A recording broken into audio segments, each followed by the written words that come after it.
Israel को अब डरना चाहिए। आखिर क्यों? ऐसा हम क्यों कह रहे हैं? ऐसा हम इसलिए कह रहे हैं क्योंकि इस्राएली हुक्काम में इस वक्त शदीद खौफ हरास दिखाई दे रहा है। इसीलिए पूरे इसराइल को पीएम बेंजामिन नेतन्याहू को भी डरना चाहिए। आखिर उनके हुक्काम में शदीद खौफ हरास क्यों है, ये आपको इस रिपोर्ट के जरिए बताएंगे। आदाब, स्वागत है आपका, खुसूसी रिपोर्ट देख रहे हैं आप। मैं हूँ आपके साथ सना वारिस।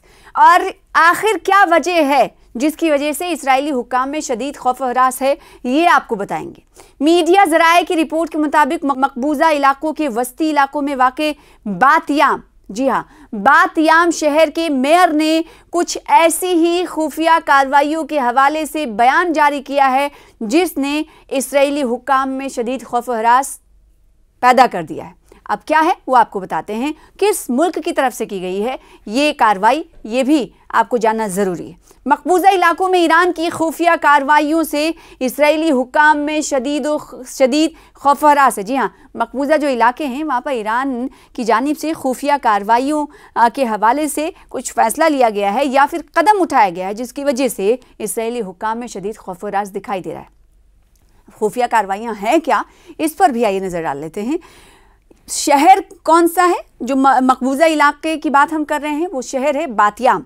बातयाम शहर के मेयर ने ईरान की खुफिया कार्रवाइयों के बारे में मंगल की रात एक हंगामी बयान जारी किया है। मकबूजा इलाकों में ईरान की खुफिया कार्रवाइयों से इस्राएली हुक्काम शदीद बौखलाहट और खौफ हरास का शिकार हैं। और बातयाम शहर के मेयर ने एक हंगामी बयान भी इसी सिलसिले में दिया है। मुत्तहिदा अरब अमारात की एक न्यूज़ के मुताबिक बातयाम शहर के मेयर, जिनका नाम है तस्फीका बरोत, ने अपने हंगामी बयान में कहा है कि ईरान बातयाम शहर तक पहुंच गया है। ये बयान ईरान की इंटेलिजेंस ताकत और सिहूनी हुकाम के खौफ और उनकी बौखलाहट की वाज़े तौर पर अक्कासी कर रहा है। बातयाम शहर के मेयर ने दावा किया है कि गुज़िश्ता चंद हफ्तों के दौरान ईरान के इंटेलिजेंस एहलकारों ने मुतादिद सिहूनी आबादकारों से राब्ता कायम किया है। रिपोर्ट के मुताबिक जिन लोगों से राबता किया गया है उनमें रिजर्व फौजी, यूनिवर्सिटी तलबा और रिटायर्ड एहलकार भी शामिल हैं। उधर इसराइल मकबूजा इलाकों में वाक़े बातयाम शहर के मेयर ने ईरान के साथ ताउन को उनके बकौल बड़ा जुर्म करार दिया है और धमकी भी दी है कि इस सिलसिले में गिरफ्तार होने वाले अफराद को सख्त सज़ा का सामना करना पड़ेगा। कि जासूसी के एक ऐसे इदारे शाबाक ने यह दावा किया है कि सिहूनी शहरियों को कुछ और चीज़ें इधर उधर भेजने और मालूमात इकट्ठा करने जैसे बज़ाहिर सादा से काम के बदले अच्छी रकम और मुआवजे का लालच दिया जाता है।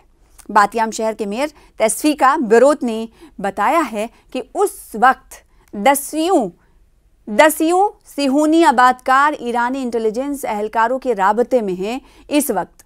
जी हाँ, ये बहुत बड़ा बयान है जो बातयाम शहर के मेयर की तरफ से कहा गया कि इस वक्त दसियों, यानी एक दो तादाद नहीं, जबकि कई सिहूनी आबादकार हैं जो ईरानी इंटेलिजेंस के एहलकार के राबते में हैं और इस वक्त खुफिया जानकारी शेयर कर रहे हैं और जो ईरान के लिए काम कर रहे हैं।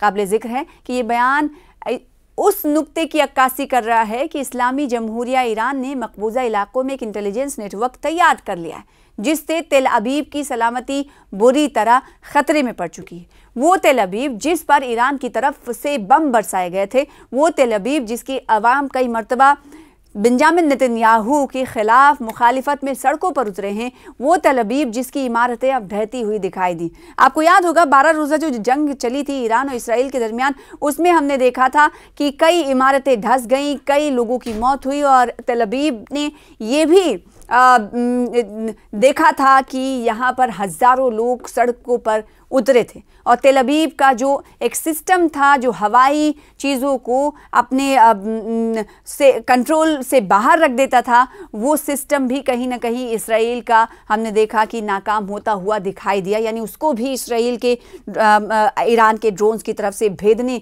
के हवाले से खबर हमें मौसूल हुई थी उस वक्त जब 12 रोज़ा जंग चल रही थी। तो अब ये जो खबर है कि बातयाम शहर में तक ईरान ने अपनी पहुंच को बढ़ा लिया है, जिसकी वजह से इन जो खुफिया एहलकार हैं, इंटेलिजेंस के एहलकार हैं इसमें इसराइल में, उनमें कहीं ना कहीं खौफ व दहशत का माहौल है।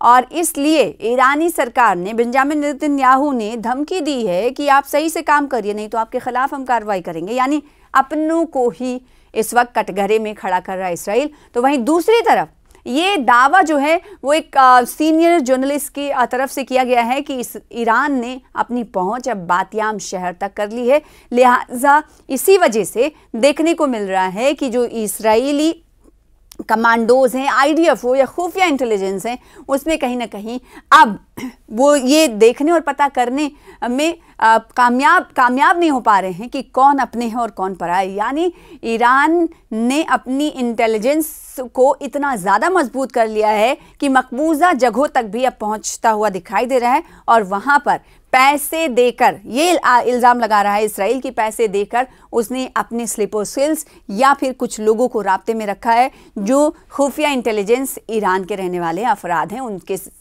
राब्ते में हैं और काम कर रहे हैं। तो कहीं ना कहीं अगर ये बात सच है तो ये इसराइल के लिए बड़ा झटका है। इसराइल आने वाले दिनों में ये हो सकता है कि घुटने भी टेकता हुआ नजर आए। अगर उसके यहाँ से इस तरह की इंफॉर्मेशन लीक होगी तो जाहिर सी बात है ईरान को बहुत मजबूती मिलने वाली है और ईरान इन तमाम चीज़ों को एक्शन में लेने के लिए पूरी तरीके से डट कर खड़ा होगा। हालांकि पासदारान इनकलाब की बात करें या फिर बात करें आला रहनुमा खामनाई की, उनकी तरफ से लगातार ये कहा गया, जब जंग हुई थी, 12 रोज़ा जंग हुई थी, जब ईरान को डराने की कोशिश अमेरिका की तरफ से भी हुई थी, तब भी ईरान ने कहा था कि वो डट कर मुकाबला करने में कामयाब रहा और देखा गया था कि ईरान के ज़रिए, अली खामनाई के ज़रिए ये पैगाम भी लोगों में दिया गया था कि वो सब्र और शुक्र के करने वाले अवाम का शुक्रिया अदा करते हैं, उन्हें मुबारकबाद देते हैं कि उन्होंने अज़्म और मुसम्मम इरादे दिखाए जब सिहूनी हुकूमत कत्ल गारत गरी कर रही थी। ये तमाम चीज़ें तो कहीं ना कहीं कहा जा सकता है कि अगर इसराइल की खुफिया बातें, खुफिया जानकारियाँ लीक्स होंगी, ईरान को मिलेंगी तो इससे फ़ायदा ईरान को होगा, ईरान मजबूत होगा। और इसीलिए ये खबर बहुत अहम रखती है कि एक जर्नलिस्ट के ज़रिए कहा जाता है कि ईरान ने बहुत हद तक मकबूजा इलाकों तक, अपनी बातियाम शहर का जिक्र करते हैं, वो कहते हैं कि यहाँ तक पहुँच अपनी बढ़ा ली है। तो इसका मतलब ये है कि आगे की ओर ईरान और बढ़ेगा और इसकी वजह से जो खुफिया इंटेलिजेंस है इसराइल की, वो डरती हुई दिखाई दे रही, खौफ व हरास में मुब्तला है कि आखिर अब उनका अगला कदम क्या होगा।